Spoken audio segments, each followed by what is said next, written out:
Nag-dance sila ni Ninang niya Jasmine, no? Na, dance sila. Si Kuya ya busy. Wow, dance na dance.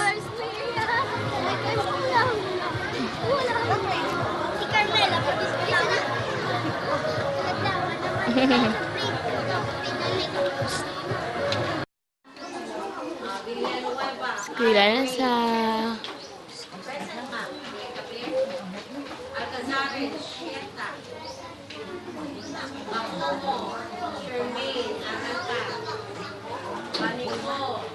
Kapit na mao, si Rujin.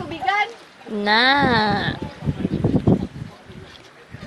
May pa kayang rep sa sito, araw wala nila sa Bao kami di ka pamahaw. Nakapod man si Rujin. Yeah. Bao grabe halap ni ni Emily. Hindi mas dako na kung ginambay ng pag-uwi na yay. Lasa sa no patayaw. Ay na kami sa balay. Tulugan si Rujin. Tulugan sa nilutoy gito sa pamahaw namo. Kaglagaw.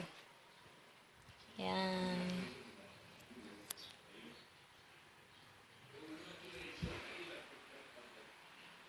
Oo. Wala pang itaas sa tabi. Gudugo di akong bata, oh. Na. Sa kanal siya nagpanglimpyo. Ano spelling ka? 6 years course sa spelling. Diba si Jasmine yan eh. Hi, Daddy! Bago lang kami abot. Si Jinjin, oh. Na, maparuwas kami buwas dahad. Ara na ang package. Gintawgan na akon. Kwaon na lang dito namon kay 1,000. Gidya ang charge kung ipahungod mo deliver. Ginulam ko na lang kay Auntie Diday sa lakyan. Tapos, si Brian madrive. Malagaw buwas si Rujin sa ruhas. Makuha kami package. Na, din si Kuya? Si Kuya ga-play sa gwa. No? Say I love you. I love you. Mwah. Good night. Good night ka, Daddy.